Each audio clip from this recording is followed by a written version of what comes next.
I think I'm live. Good morning, Valerie. How are you doing? I've had a very long vacation. Don't make fun of my coffee cup. It's actually an onion soup cup. All my cups were dirty. So I am a few minutes early, so I decided to turn the camera on, let everybody see me for a second. I'm going to turn it off when I discuss Lucas because I just do better with the camera off. I'm not worried about how's my teeth look? That's one reason I don't like being on camera because I need dental work and it's embarrassing. It is. Hey Hazel and Lori. How are y'all doing? Oh my gosh. I have spent a freaking week on this case. Listening to Nancy Grace, listening to different YouTube videos, reading on the internet. And it's very, very disturbing case. I have pages and pages of notes. Hey, Wheatsy. It's 4:25 p.m. here in Spain. Well, good afternoon, Hazel Basil. It's Bailey. Oh, thank you, Lori.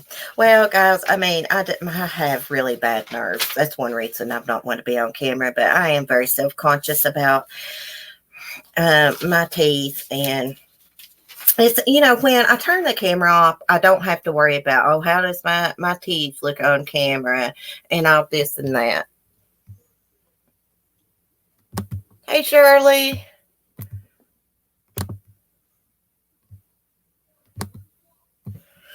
I can't believe it, y'all, but this StreamYards gave me and I've not even used it, 5 or 6 days free to upgrade.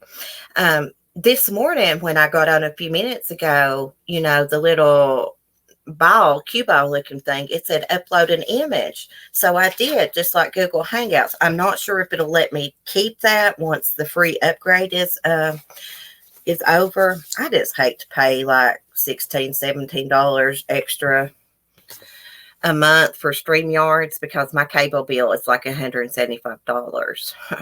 Yeah. I actually had to downgrade a little bit on that, and I got that Roku TV thing for the bedroom. Hey, Ellie. How are you doing? Working in my flowers in YouTube. Lori, do you have a channel? What time is it there, Bailey? 10:25, did you say? Oh, well, you're on the same time as me then. Shirley, again, I want to say congratulations on making 1,000 subs. That's a big accomplishment. It really is. It's hard to do. It's not as easy as one might think. Now, some people can gain like that right there overnight. Not me. I have gained some in the last few days, though. That's a miracle because I was losing 10. Then I'll gain them back. Then they'll go away. Oh, Valerie, that's why I have to kind of talk with my mouth closed. Yeah, I need my top teeth redone, girl. I'm so embarrassed. I actually made Paul, or didn't make him, I asked him to put down our last live stream together because you could see my teeth, and I was so embarrassed, and I have not wanted to be on camera since. I'll just be real. It gives me anxiety. I'm nervous right now. My hands are shaking.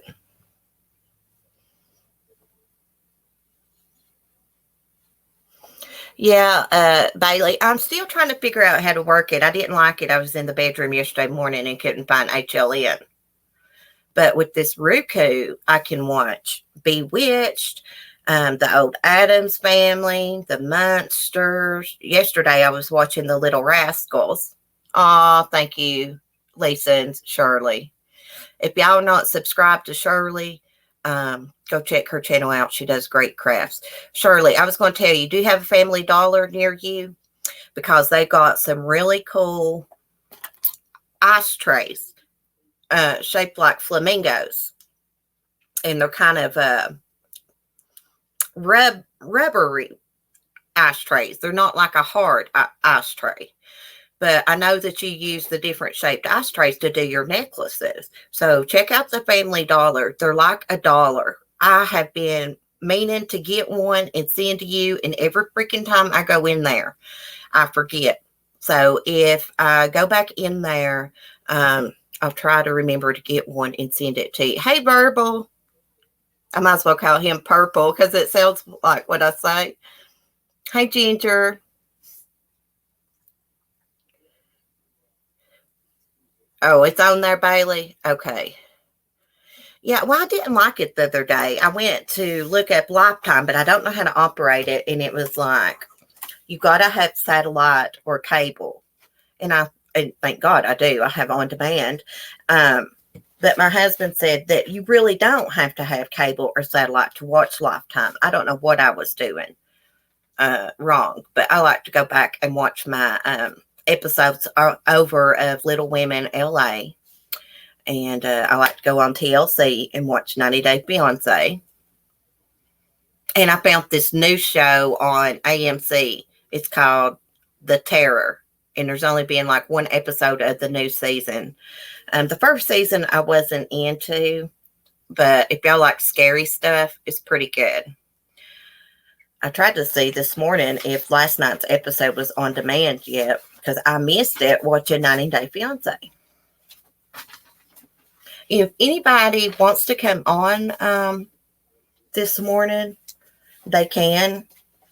If you want to talk about Lucas Hernandez or just want to come on, I mean, I'll do the talking.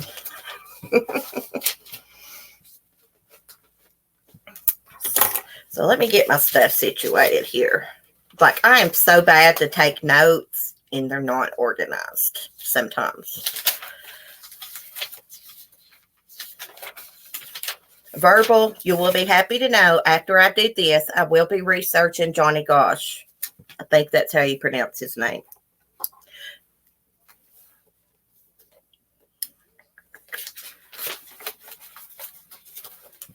I've only got 25 pages of notes here. This is such an interesting case. So Lucas Hernandez was a little 5-year-old boy from Wichita, Kansas. For some reason, I thought he was from North Carolina, but it says Wichita. He was born December 12th, 2012. He disappeared February 17th, 2018. Now, his parents are Jonathan Hernandez and Jamie Orr. His so-called stepmom was Emily Glass. Let's just call her the Jonathan's girlfriend because she wasn't a stepmom.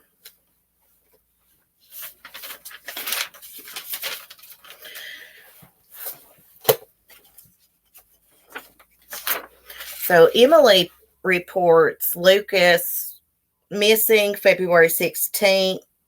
Wait, no. February 17th, 2018. And I believe she reported him missing about 6:21 p.m. Emily called 911, saying that 5-year-old Lucas was missing from their home on 655 Edgemore. Now, let me just put in there that Lucas did live with his dad, Jonathan, and Emily. His biological mom, Jamie, allegedly had a drug abuse, and I really do believe that because I watched one of her interviews, and I could tell she was on methadone or something. She was high. I think it was methadone. Okay, so she says that she went to take a nap around, I believe it was 3:30. Or before, I think it was before 3:30. Maybe she woke up at 3:30. Anyway, she went to take a shower and a nap. She was laying down with her 1-year-old daughter. When she awakes, she goes to Lucas's room, who's supposed to be taking a nap, and he is gone.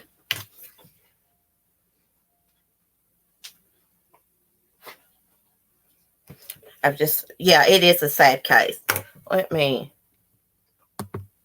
turn my camera off so I can focus. It really does distract me. This damn microphone won't stay hooked up. Okay, so she finds Lucas gone from his bedroom. So She calls 911 around 6:30. I believe she allegedly said that she was kind of looking around for him after he disappeared. Lucas is nowhere to be found. She says the back door is open. It's ajar. Lucas's dad, Jonathan, is in another state. I believe, I can't remember what state he's in, but he's working in the oil field.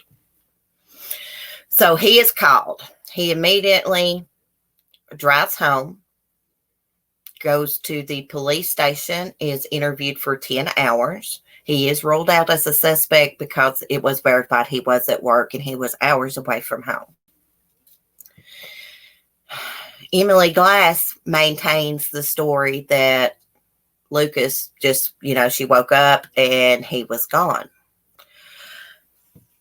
However, during the interview, she did admit to smoking marijuana in the vehicle with her child, her 1-year-old daughter. She was charged with that. She was acquitted of that charge also. She also admits to going to Olive Garden, I believe, the day before, and she didn't take Lucas. Emily excluded Lucas from lots of things. Emily was abusive to Lucas. Every time Jonathan and Emily had an argument, Emily abused Lucas for it. She resented Lucas. And I do believe that Lucas had a little bit of a learning disability. Y'all can correct me if I'm wrong. I think he may have been a drug baby, unfortunately. So Lucas goes missing. Emily keeps up with her story that he just disappeared. And Lucas's dad does several interviews with Nancy Grace during this time. And I did listen to those interviews. I've listened to them several times. He's more of a forgiving person than I am. He continues to talk to Emily. He continues to text with Emily. And when asked about this by Nancy Grace, he says he was just trying to keep it as normal as possible so that he could gain information from her. Hey, Mel. Oh, Lisa, it's very interesting. This is just the tip of the iceberg.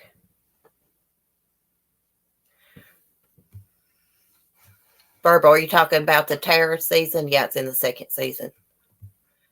I'm just glancing up at chat. Okay, so during this time, they hire a private investigator, David Marshburn, maybe? Emily gets out of jail. They hire PI. The PI and Jonathan kind of question Emily. They don't get really much out of her. So the PI gets her in the vehicle with him. I mean, this is like they were in the vehicle a long time, just driving around, looking where Lucas could be. And she finally admits to disposing of Lucas's body and leads the PI to the body. Of course, the PI is recording all of this, reassuring her she's not going to go to jail and all this and that. So they pull alongside the road. I think it's in the next county. The PI walks down to this like culvert place, drain pipe. And at first he doesn't realize it's a body. Lucas had been missing for 3 months. His hair had been bleached by the sun, blonde. So Emily Glass is not arrested. Emily Glass goes on to commit suicide shortly after leading the PI to the body. She had been texting with Jonathan Hernandez. Jonathan said he wasn't sure if Emily was at their home they shared together where Lucas disappeared from. or what. But anyways, he proceeds to go to the home, goes into their bedroom, doesn't see anything, goes out to the garage, sees Emily's car, goes back into the house to the back bedroom, and he finds Emily with a self-inflicted gunshot wound, I believe, to the head, or I think. Now, Emily's friends say that Jonathan killed her. I think police did clear him. I think maybe by his phone records. He wasn't there when she killed herself. She left 3 suicide notes. One of the suicide notes was rolled up and stuck inside her engagement ring. She said, give it to their 1-year-old daughter. Now, I'm sure I'm leaving out bunches of stuff. Jonathan does call the 911. He said it took him a minute to call 911. I mean, she was dead. He knew that by looking at her, but he just felt like, he was in a dream. And I can totally understand that. Been there, done that. Before Emily died, though, she had told Jonathan, I believe, maybe even the PI, that she did admit to finding Lucas dead in the bed. She did say that, but that's all that she would say. So Emily Glass took what happened to Lucas to the grave with her. During the conversation with the PI when they were riding around that day, she kept saying she done Lucas so wrong, done him so wrong. Everybody done Lucas wrong. Hey, Mel, did I say hi to you? The truth. I wish Emily would have at least told the story of what happened to baby Lucas before taking her life. I know it. Y'all know how Nancy Grace, like on TV, like she was so hardcore on the people she interviewed. She was not like that with Jonathan Hernandez. Nancy Grace has her own podcast. So that's how I listened to the interviews. She interviewed Jonathan Hernandez before Emily's suicide and after. After the suicide, when she interviewed him, she straight out come out and said she didn't believe Jonathan killed Emily. A lot of people said Emily shot herself with a long rifle.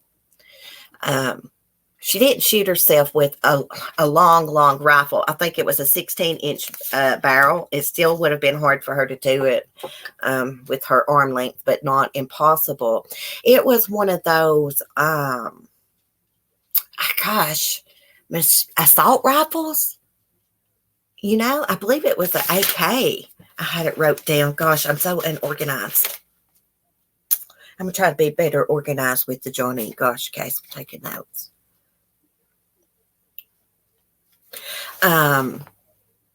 So Nancy Grace did say in her interview, she did do an experiment, her and her team, and it was very difficult with the 16-inch barrel with a female, same arm length, to commit suicide with that type of gun, but not impossible. Hey, just said.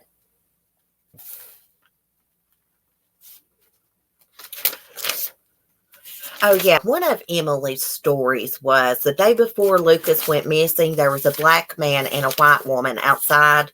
She went outside, asked them if they needed any help, and they acted like they got offended by that. She alleges she took a picture of them and sent it to Jonathan. I never could verify that. I might have missed it in the Nancy Grace interview. I remember following the story back when it happened. The system failed Lucas. Abuse was reported. And I found an article. And this is by the Wichita Eagle. It says, for most of his short life, Lucas Hernandez was on Child Protection System's radar.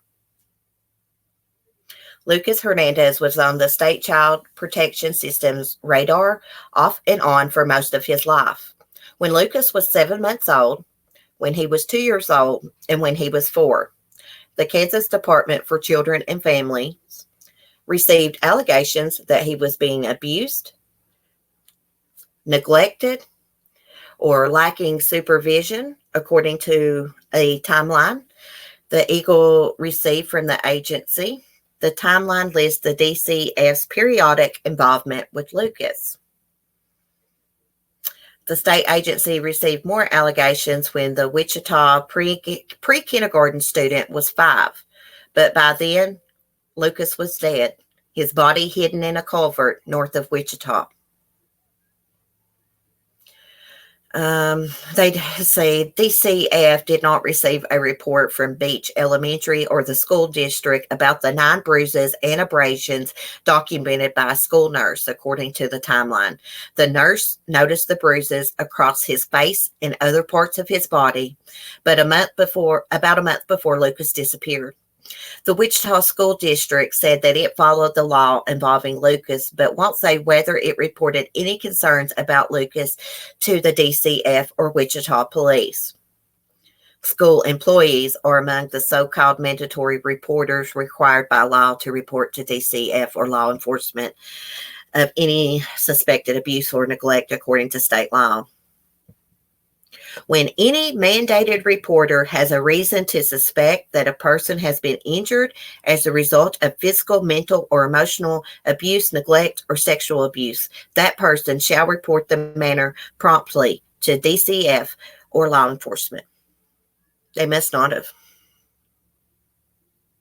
Okay, before Lucas disappeared, the DCF received 7 reports of suspected abuse, neglect, or lack of supervision involving him, said DCF spokeswoman Taylor Forrest. The agency found the allegations unsubstantiated, meaning the alleged perpetrators' actions or inactions did not meet the abuse or neglect definitions. Really? In October 2017, when Lucas and Jonathan were visiting family out of town, Lucas had 2 black eyes, his family reported. 2 black eyes. Lucas also said that Emily Glass got mad at him and threw a water bottle at his head. Let's see. Once, however, law enforcement agencies had enough concern to temporarily remove Lucas from his home. That was when he was 7 months old. He was returned to his father by the time he was 1 year old. The only report of suspected physical abuse was in May 2017. That's when I believe another family member noticed bruises on Lucas's bottom and stuff. Lucas was reported missing February 17, 2018. His main caregiver, his father's living girlfriend, Emily Glass, told Wichita police that Lucas was gone when she woke up from a nap. A little more than 3 months later, Glass led a private investigator to Lucas's body under a rural bridge. What happened to Lucas may never be known. An autopsy couldn't show how he died. 2 weeks after Glass led the private detective to Lucas's body, she shot herself, according to an autopsy.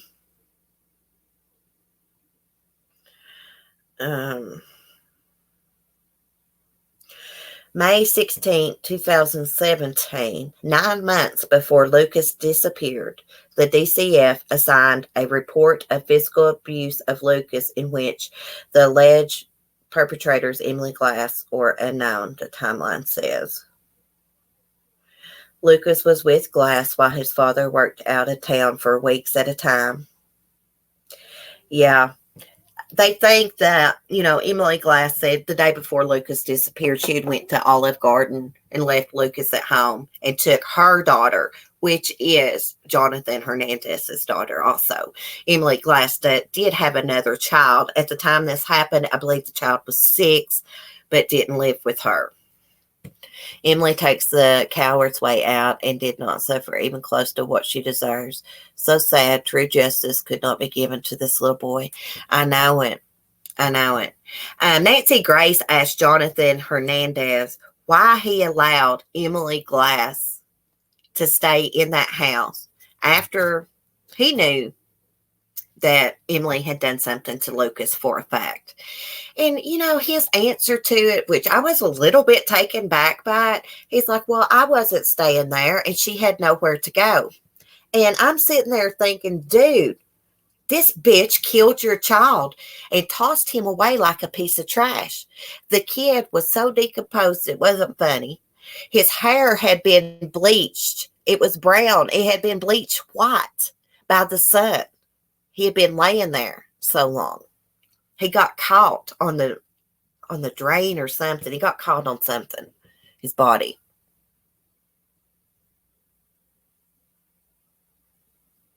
I think it was reported once, I think. I think it'd been reported before when he was younger, but after Emily Glass came into the picture, I think DCF only got one report of physical abuse. Wait, before Lucas disappeared, the DCF received 7 reports of suspected abuse, neglect, or lack of supervision involving him. The state agency found the allegations unsubstantiated.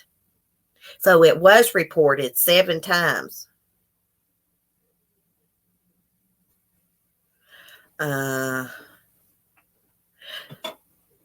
think I don't know if that is before Emily Glass got with Jonathan or not, because underneath that, it says that was when he was 7 months old. He was returned to his father by the time he was 1. Then it says underneath that, the only report of suspected physical abuse was in May 2017, the spokeswoman noted. And then almost a year later, Lucas has disappeared. For some reason, I don't know why, I kept thinking this happened in North Carolina, but it didn't. Hey, Christina. Well, Bailey, according to Jonathan, the reason that he didn't care for her staying in the house and he talked nice to her and all this was so that he could just act as normal as possible and maybe get her to open up about what happened to Lucas. But if you listen to this guy's interview with Nancy Grace, I mean, he sounds like a really nice, polite guy, but he's ignorant. He must not have no common sense. I mean, I would have just let the cops took control of it. I wouldn't have been talking to her because I would have been wanting to kill her. Hey, Water Ski Mom. And of course, let's see. Oh, yeah. Where he found her shot. Like I said before, her family and friends think that he did it. And at first, that's what I thought too when I first heard about it.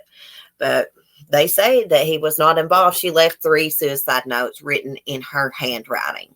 So it looks like she had thought really long and hard about what she was going to do. I think her family didn't have anything to do with her after Lucas went missing because they knew she did something to him. Everyone knew it. The cops knew it. As soon as Lucas went missing, they knew she had done something. Her story was bullshit. Lucas, even his dad said Lucas was a good kid. He had never wandered off from home. I think Jonathan asked her when she found Lucas dead in his bed, allegedly, because that's what she ended up saying there at the end.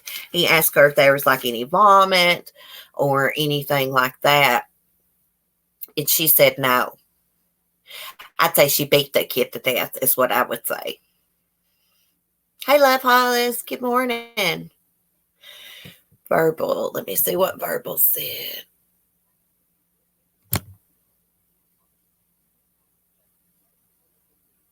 Yeah, I think the 7 reports is from when Lucas was a baby. It said like 7 months old. I believe he was took or something and returned to Jonathan when he was a year old. In the end, I don't think any more abuse was reported until May 2017, and that was unfounded. You know, the nurse counted 9 bruises on Lucas. 9 bruises.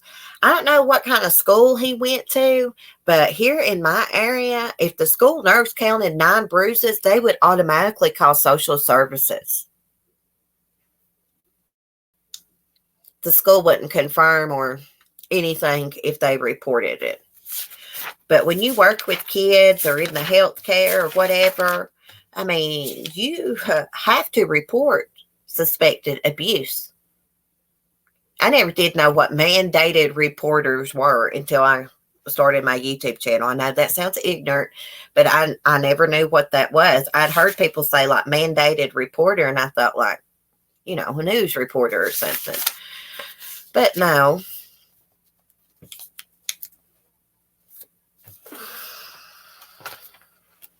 Let's see.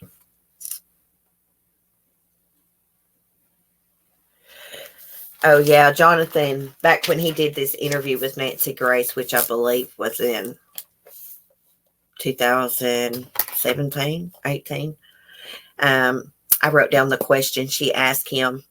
She said, knowing Emily was involved, Jonathan, how could you possibly let her stay in that house?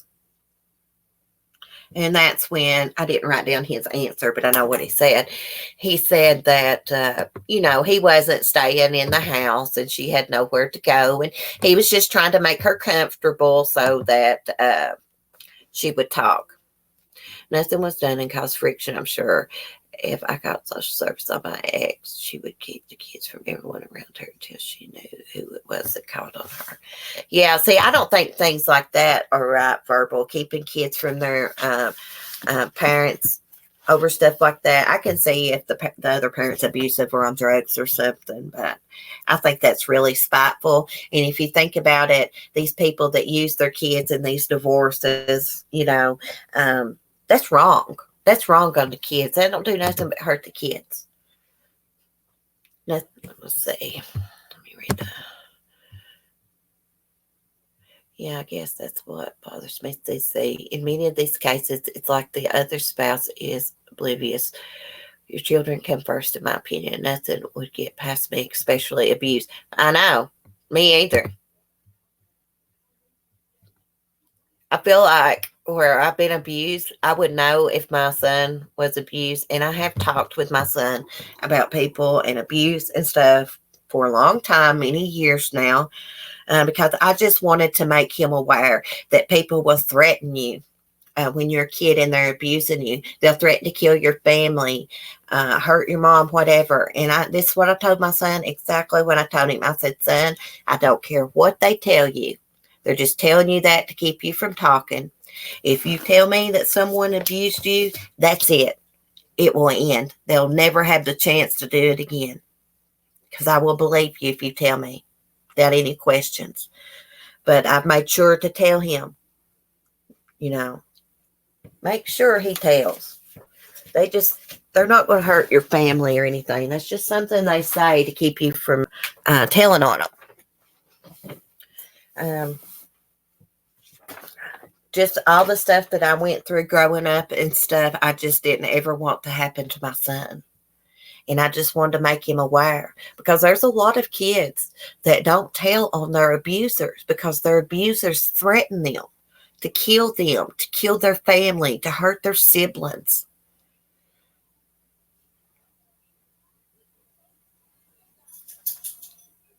Thank you, Water Ski Mom. I've got to get back on my Patreon and get some stuff done today. I'm going to try to fool around with it and see if I use my Chromebook, if I can get some videos to upload there, because I would love to put my update videos on my Patreon before YouTube.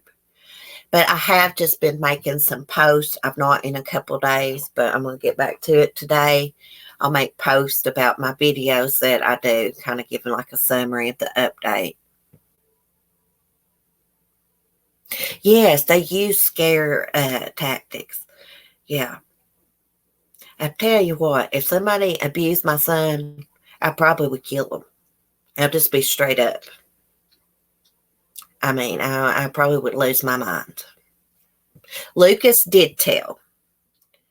Now, a family member, I believe it was a family member, questioned him about some bruises, and he said that he fell playing. Let's see, I had some more stuff jotted down. Brain Scratch did a video on it, and I was watching it this morning to see if he had any stuff I may have left out.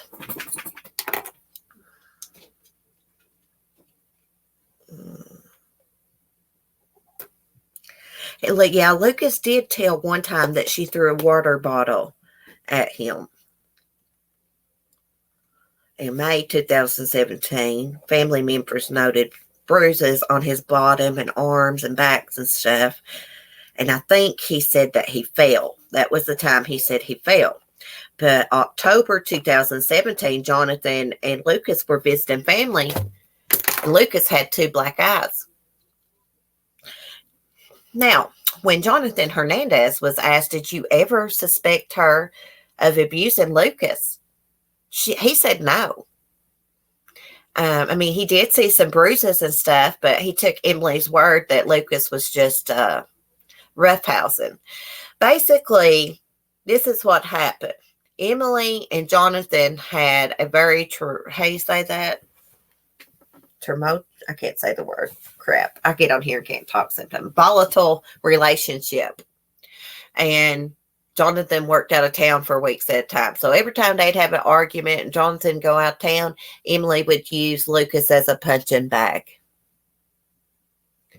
She's got evil in her.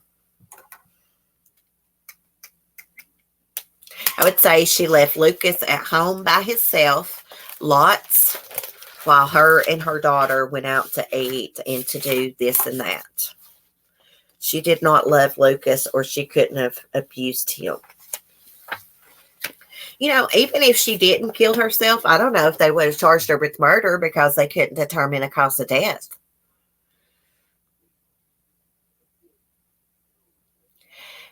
Ellie, do you know if Jonathan Hernandez was ever charged with anything?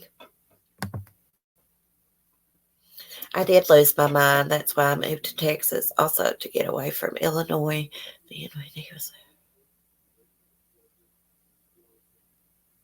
Oh my goodness, just said. Bless your heart, you've been through hell. A lot of times a child tells and they aren't listened to and the abuse gets worse. Yes. Or they'll tell and then the abuser's confronted. The child's not believed. And like you said, Shirley, it gets worse and worse and worse. Thank you, Shirley. I've not done a Sunny video. I was going to do a video and go in the coop with him. But I was advised not to do that. Sunny is very aggressive right now. And I think one of the reasons is he's molten and he's reaching sexual maturity. I'm going to try to do a video on him today. My hubby's on to me because I've not let the chickens out to graze around and peck around. But crap, I'm traumatized. My other chicken, Laverne, got killed, and I can't hardly get Sunny back up. He's attacking me with 2-inch spurs. I mean, crap. I give them grass. I go pick them clovers, big handfuls. I mean, lots. And I put in there because they do need grass. I even dig worms. Of course, I don't touch worms. Very, very sad case. Just think about how many kids there's in the world right now that's being abused and no one knows anything about it. I ran across another case. I really didn't look into it. I just bits and pieces of it. But this girl, this is based on a true story. Her and her sister were took in by a family member. I believe this is like back in the 50s.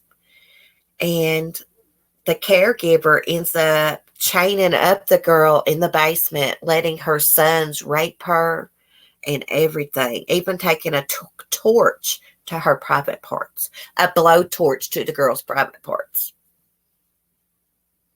Sonny's sexually frustrated. Yeah, Sonny's getting ready to lose his spurs. And I know I've had people say, oh, no, don't do that. But it is a necessity for my safety and my hen's safety. When Sonny starts to breed them, he will cut them all to pieces with those spurs. And once spurs get so long, they have to be trimmed anyways because the rooster will start kind of walking bow-legged. I just said you're fine. That's what we're here for. Talk away, girl.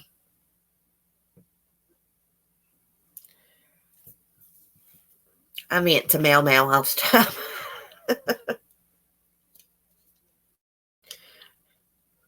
Mel's a good listener. That's right. We are non-judgmental people here. That was in Indiana. They carved her stomach too, if I remember correctly. Well, I had watched a movie about this. I thought the movie was fictional till I was doing that Roku TV the other day and came across the movie and clicked on it and was reading the information, and it said based on actual events. And I was like, I've watched this movie before. So I'm going to kind of look into that. Well, just say it. We're always here. Sylvia Likens, is that it? Let me write that name down. Thanks, Ellie.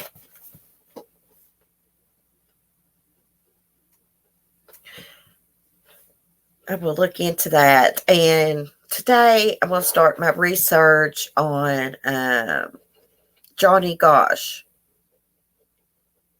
I don't know a lot about the case besides I think he disappeared when I was a kid. Aw, thanks, Lisa. Thanks, everybody. I enjoyed chatting with all y'all this morning. I wish I'd had a co-host, Mel or Katie, that knew about this case. Somebody that knows about the Johnny Gosh case, y'all gonna come up here with me, verbal. Need to make verbal come up here with me because he's the one that wanted me to do it. Oh my goodness.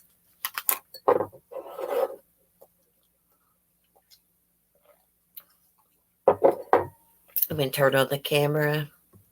Second. Okay, guys. Johnny is a rabbit hole and a half. Oh my goodness. Well, I've watched like a little bit about it. I was going to watch and take notes and read about it, and I was like, no, let me get done with Lucas first, or I'll start getting the two cases confused, the information, My notebook's about full. I like doing research. I enjoyed that. I enjoy doing the research. I hadn't been doing a lot of research lately, so.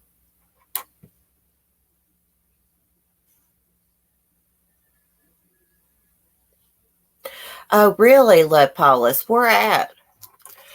Did you see the baby, the toddler felt dead in the car in New Jersey? I did a video early this morning. I'm sorry, y'all. I've got PTSD.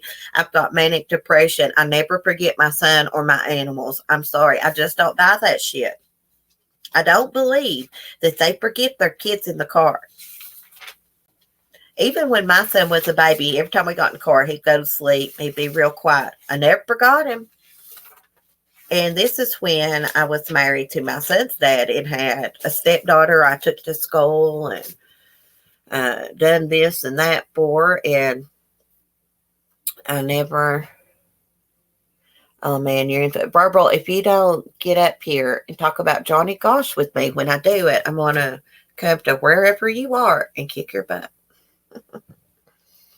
Oh, thanks, Christina.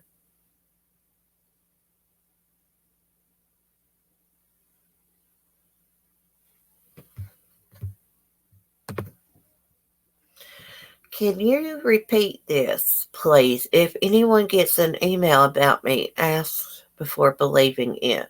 Why? What's going on? Nobody better not be messing with you. People, you better lay off Mel.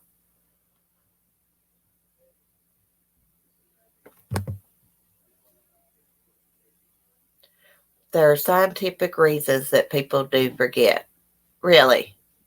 Well, I mean, anything's possible, I guess, I guess I could sit here. It's easy for me to sit here and say, oh, I'll never forget my son and my dogs. I never have. But with this toddler, I believe there was more than one person in the car. It said the family in the article. So there was more than one person. After the kid was found dead, it was 3 hours before the family came back to the car. I believe they heard about this case. This is my opinion in New York, and this dad not getting charged. So, let's see if we can do it. Because how could a family forget the toddler if there's more than one adult there?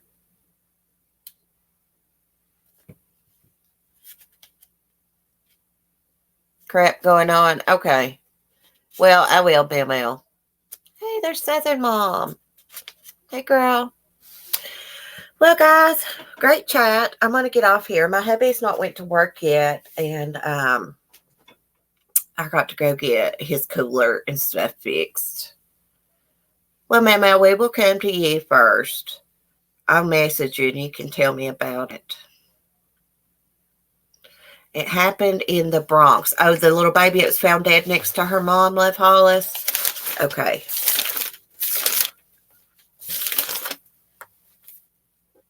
Let me write it down. Anyways, guys, y'all have a great day. I will see y'all tomorrow. We'll just do some chit chat and some updates. And then maybe Friday, we may do the Johnny Gosh. Okay, lady, I'm coming. One reason I'm getting off here is because I got this one right here. She just sits there and stares at me, don't you? Okay, guys, y'all have a great day. Love you all. Thanks for chatting. I missed y'all so much when I was gone. I really did. It felt really weird. Anyways, peace and love, guys. Bye.